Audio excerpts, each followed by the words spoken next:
Isabella Walker had spent over 3 decades building her entire world around one person, her son, Liam Walker. From the moment she first cradled him in her arms, Isabella made a silent promise-a vow to pour every ounce of herself into giving Liam a better life than the one she had known. Subscribe and share in the comments, where in the world are you listening from?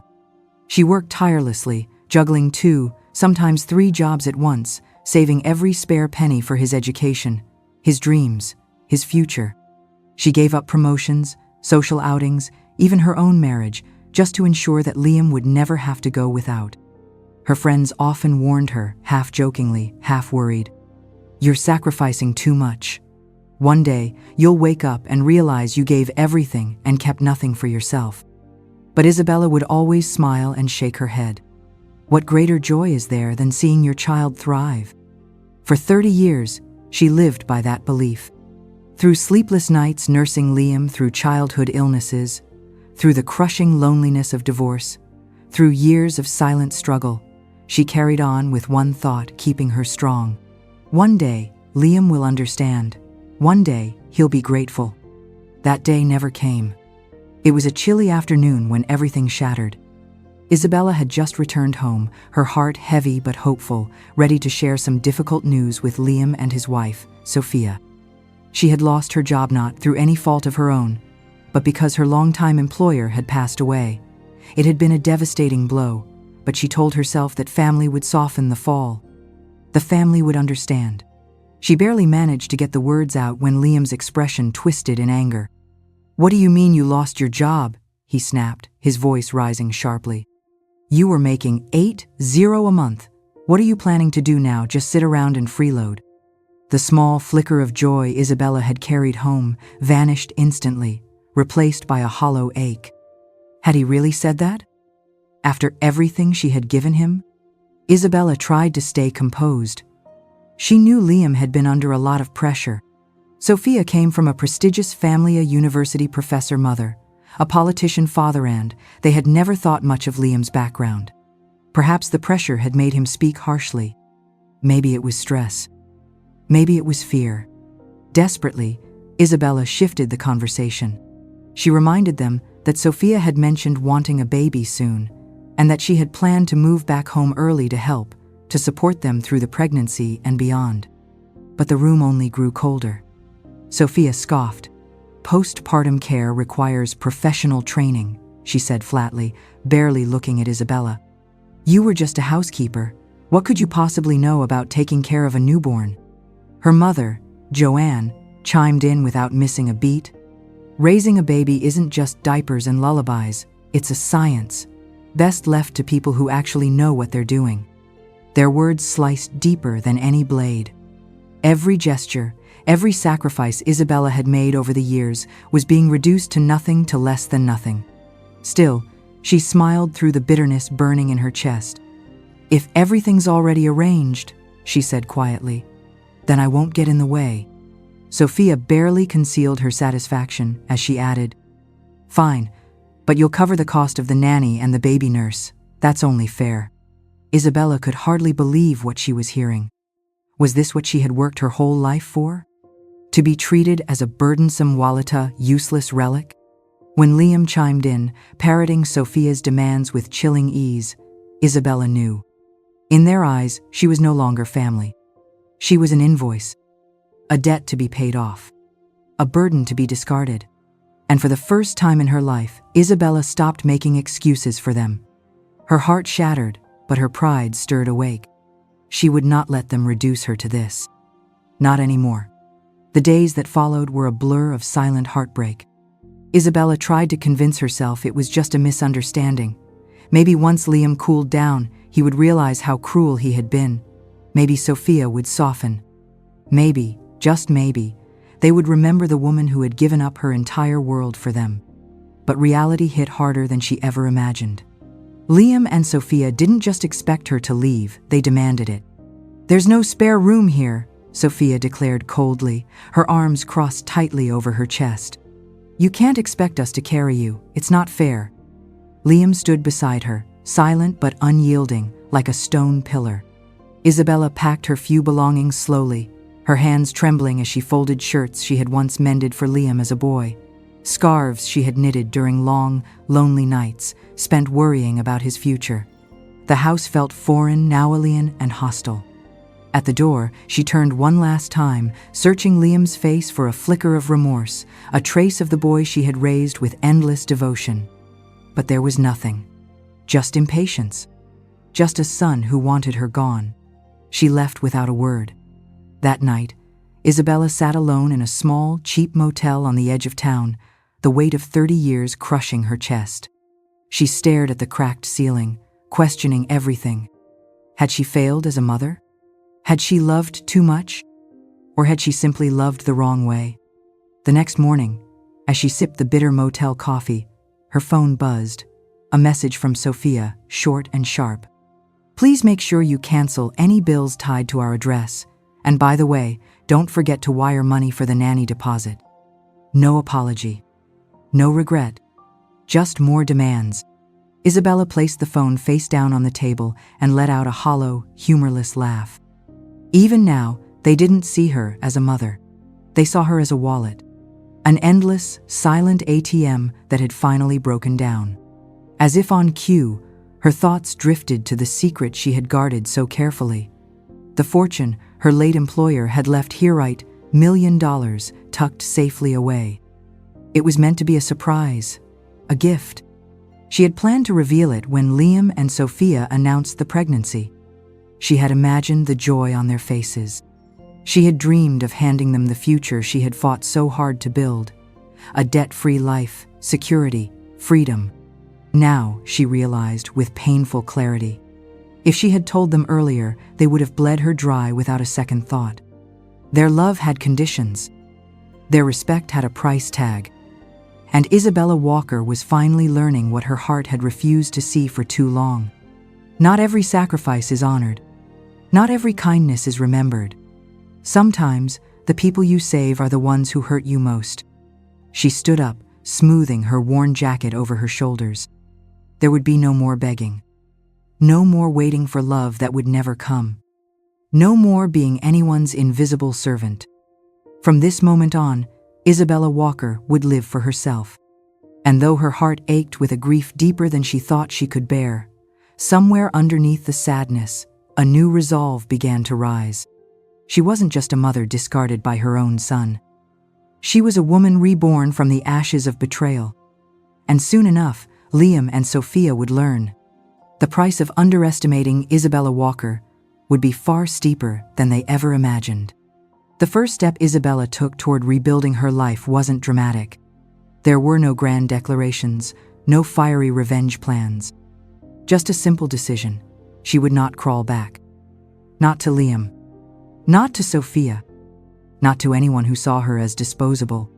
While they carried on with their lives, blissfully unaware, Isabella quietly reached out to her late employer's trusted attorney, Mr. Langston.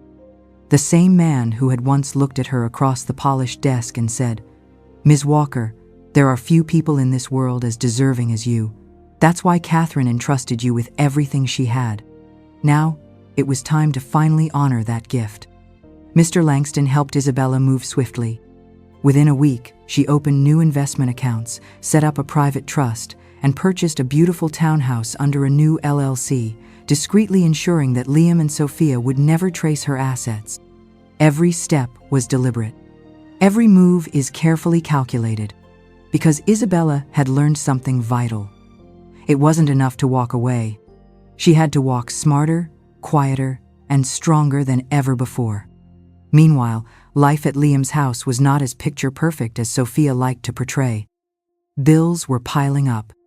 The planned nanny never materialized because no one wanted to front the cost.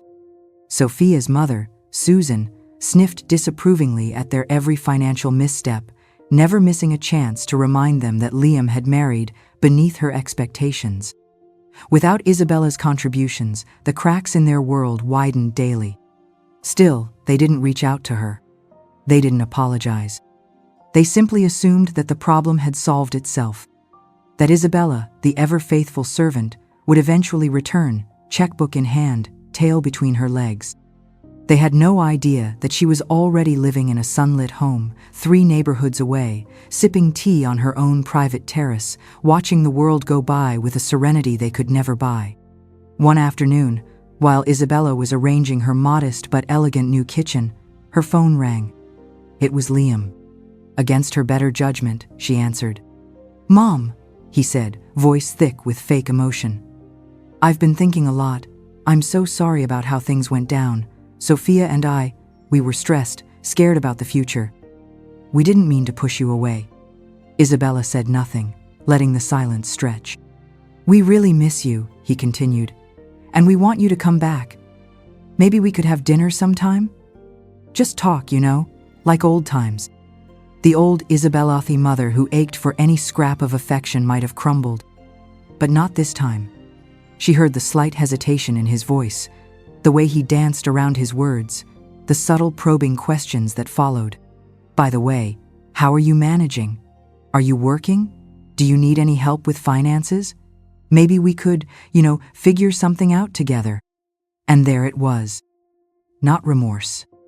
Not love. Not family. Just greed, wearing a borrowed mask of regret. A bitter sadness rose in Isabella's chest, but she didn't let it break her. "Liam," she said softly, "I appreciate the call. I really do. But I think it's best if we both move forward separately. I wish you the best." He was silent for a moment. Then the mask slipped entirely. "So that's it?" he snapped. "After everything I did for you, you're just going to abandon me like this? You selfish old woman." Isabella didn't flinch. She had already buried the fantasy of the son she thought she had. Now, she was facing the reality of the man he had become. "Take care of yourself, Liam," she said calmly, and ended the call.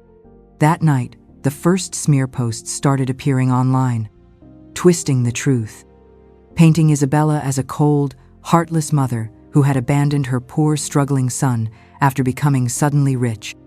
But Isabella Walker wasn't afraid anymore. She knew the real story.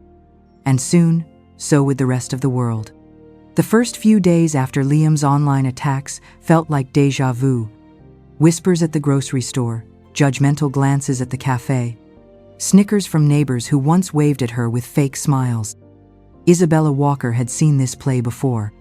But this time, she wasn't the confused, heartbroken mother scrambling to defend herself. No. She had prepared for this. While Liam spun sob stories on social media, portraying himself as a betrayed son discarded by a greedy mother, Isabella quietly built her defense. She met with Mr. Langston, her late employer's trusted attorney, and laid everything bare. Every document, every email, every bank record. They compiled a dossier airtight, undeniably chronicling her years of sacrifice and Liam's years of entitlement. They gathered proof of the house Isabella bought but was pushed out of, the bank transfers she made to support Liam's education, the luxury items she had secretly paid for to help him keep up appearances with Sophia's snobbish family, and, most importantly, the undeniable evidence that the $8 million inheritance was lawfully hers, a blessing given in gratitude, not through schemes or manipulation. Meanwhile, Liam grew bolder. He uploaded videos of himself fake crying, saying things like, "My mother cut me off after everything I did for her. She's living in a mansion now, and I can't even pay rent. She abandoned me just because I asked for help." The comments flooded in. "Monster. How can a mother be so heartless? Poor Liam, stay strong." And yet, Isabella remained silent. She let him dig the hole deeper, let him tighten the noose around his own lies. Until the day she chose to act. One crisp morning, Isabella launched her own live stream. No drama, no theatrics. Just her sitting at a simple wooden desk, a small vase of daisies beside her, and a thick file folder in front of her. The title of the stream, "The Other Side of the Story." Tens of thousands tuned in instantly, some to scoff, others to rage, but by the end, even the skeptics sat frozen, stunned into silence. Isabella spoke clearly, steadily. She didn't cry. She didn't shout. She simply showed the truth. Photos of Liam's birthday parties she had worked double shifts to afford. Receipts of college tuition paid in full. Screenshots of rude, demanding texts from Liam and Sophia about money. Voice recordings of Sophia mocking her as the aging cash cow behind closed doors. Then came the final blow. The inheritance documents, notarized and signed by Catherine Hamilton, her late employer, leaving the entirety of the $8 million estate to Isabella Walker, clearly, intentionally, and gratefully. This money was not stolen, Isabella said quietly. It was earned, through years of loyalty, care, and honesty. Things that, sadly, not everyone values. The live chat exploded. Wait, she raised him alone. Those documents are real. All this time he was leeching off her? He kicked her out of her own house? Public opinion turned faster than a tide under a full moon. Sympathy for Liam evaporated like mist under a blazing sun. Isabella didn't smile at her victory. It wasn't the satisfaction she felt. It was grief. Grief for the love she had given. Grief for the son she had lost long before she ever realized it. But it was also something else. Freedom. True, final freedom. She closed the folder, looked into the camera, and said, "To anyone out there clinging to people who only love what you can give them, not who you are, know this. Walking away isn't a weakness. It's strength. It's survival. It's choosing your own soul over a hollow lie." Then, calmly, she ended the stream. Isabella Walker didn't just survive the storm. She became the lighthouse. The fallout from Isabella's live stream was swift and brutal. Public opinion, once a fire Liam had stoked in his favor, now turned against him like a raging storm. He lost followers. He lost brand deals. He lost the sweet sympathy he had exploited so shamelessly. For a few days, there was silence. No calls. No emails. No sudden appearances at her gate. Isabella allowed herself to hope it was finally over. That maybe, finally, he had realized the depth of his betrayal. But hope, she knew, was a dangerous thing. And right on cue, Liam came crawling back, this time wearing a different mask. It started with a letter. Handwritten, shaky, stained with what looked like real tears. "Mom, I'm so sorry. I was scared. I was stupid. Please give me a chance to make things right. Let's meet.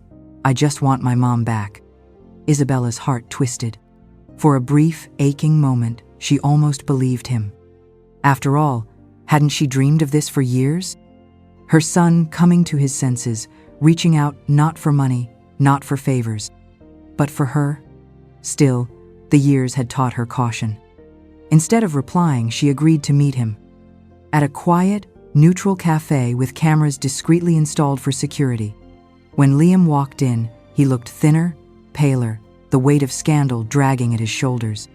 His voice cracked with emotion as he called her Mom again, as if trying to stir old memories of birthday candles and bedtime stories. "I'm sorry," he whispered. "I got lost. I made mistakes. I just want us to be a family again." Isabella listened. Every word. Every tear. And when he reached across the table, clutching her hand like a drowning man reaching for a life raft, she almost let herself hope. Until he said it. "We could fix everything, Mom. All it would take is maybe signing over a little of that inheritance. Just something to get me back on my feet. You don't even have to think about it. I'll handle the paperwork. You can trust me, right?" The world seemed to tilt. There it was. The real reason for the apology. Not love. Not regret. Just money. Always, it came back to money. Isabella withdrew her hand, her face hardening like cooling iron. She stood slowly, gathering her purse. "I see it clearly now," she said quietly, her voice steady. "You never lost me, Liam. You threw me away." He sputtered, trying to backpedal, to plead. But Isabella didn't stay to listen. She walked out of that cafe without looking back, her heels clicking against the pavement like the closing of a door that would never reopen. And that's when Liam showed his true face to the world once again. Humiliated by her refusal, furious that he couldn't manipulate her anymore, he ran back to the internet. He twisted the story, warping it into a grotesque lie. My mother tricked an old woman into leaving her a fortune. She's living off money that was never hers. She cut me off when I begged for forgiveness. He posted fake screenshots. He edited old voice recordings. He painted himself as the eternal victim, and Isabella as the monstrous fraudster. The smear campaign spread like wildfire, fueled by gossip blogs and clickbait tabloids. But Isabella didn't break this time. She had already learned. Truth doesn't need to scream. It only needs to stand. She quietly forwarded all the evidence to her attorney, who swiftly launched a defamation lawsuit. The law was slow, but relentless. And Isabella? She went on living, planting new flowers in her garden, hosting small dinner parties for friends who knew her real heart, sipping tea under the golden afternoon sun with a smile that no scandal could touch. Because this time, she wasn't fighting to prove herself. She had nothing left to prove, only peace to protect. Months slipped by like petals drifting down a quiet river. The storm that once raged around Isabella faded into the background, leaving nothing but the soft hum of a life, finally, blessedly, her own. The lawsuit concluded quietly. Liam never even showed up in court. The judge ruled in Isabella's favor, granting her a settlement she barely cared about. It wasn't about the money anymore. It never really had been. It was about reclaiming her name, her dignity, her peace. And she had done it without screaming, without fighting fire with fire. She had simply stood in the light until the darkness burned itself out. Now, with the heavy chains of the past broken, Isabella began building a life rooted in something new, joy. She sold the luxury villa she had once bought on a wave of anger and defiance. Instead, she found a modest, sun-drenched cottage by a sparkling lake 2 towns away. The cottage was small, but it was perfect. White walls, wide windows, the kind of kitchen where the scent of fresh-baked bread could linger for hours. A garden blooming with wild lavender and hummingbirds flitting through the mornings like tiny messengers of hope. Most mornings, Isabella would wake early, brew a pot of rich coffee, and sit by the water's edge with a book. No demands. No expectations. Only the slow, steady rhythm of a life she had crafted with her own 2 hands. In the afternoons, she volunteered at the local library, reading to children whose laughter filled the halls like music. They didn't know her past. They didn't care. To them, she was just Miss Isabella the woman, with the warm voice and 1,000 stories in her heart. Sometimes, when she walked through town, she'd catch glimpses of herself in shop windows. Not the woman who had been betrayed. Not the woman who had been thrown away. But the woman who had survived and blossomed. Friendships blossomed, too. She met Evelyn, a retired art teacher with a mischievous sense of humor. Marcus, a widowed baker who always slipped an extra scone into her bag. And Julia, a shy single mother who found in Isabella a kind of quiet, steadfast kindness she hadn't known she needed. Together, they built a small, chosen family one, based not on blood, but on trust, laughter, and shared afternoons spent beneath wide oak trees. On her 60th birthday, they threw her a surprise party at the library. There was homemade cake, hand-painted cards, and a chorus of happy voices singing just for her. Isabella stood there, surrounded by new faces and new memories, and felt something loosen inside her chest. It wasn't regret. It wasn't sorrow. It was gratitude. Gratitude that she had lived long enough to see the beauty that comes after devastation. Gratitude that she had found herself not in the reflection of a child's approval or society's expectations, but in the quiet strength she had carried all along.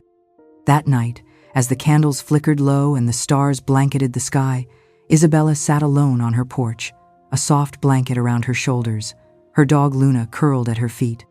She raised a glass of wine to the dark velvet sky and whispered, "Here's to the life I chose, the life that chose me back." She didn't need apologies anymore. She didn't need validation. She didn't even need forgiveness. She had herself. and that was more than enough. The world would keep spinning. People would keep talking. Some would understand her journey, others never would. But Isabella had learned the most sacred truth of all. Healing isn't about being understood. It's about understanding yourself and loving what you find there. And as the first breeze of spring stirred the lavender in her garden, Isabella smiled at a deep, contented smile that came not from victory, but from freedom. She had lost so much, but she had gained something even greater. A life finally lived on her own terms. A love that needed no permission. A future that, for the first time in forever, was truly hers.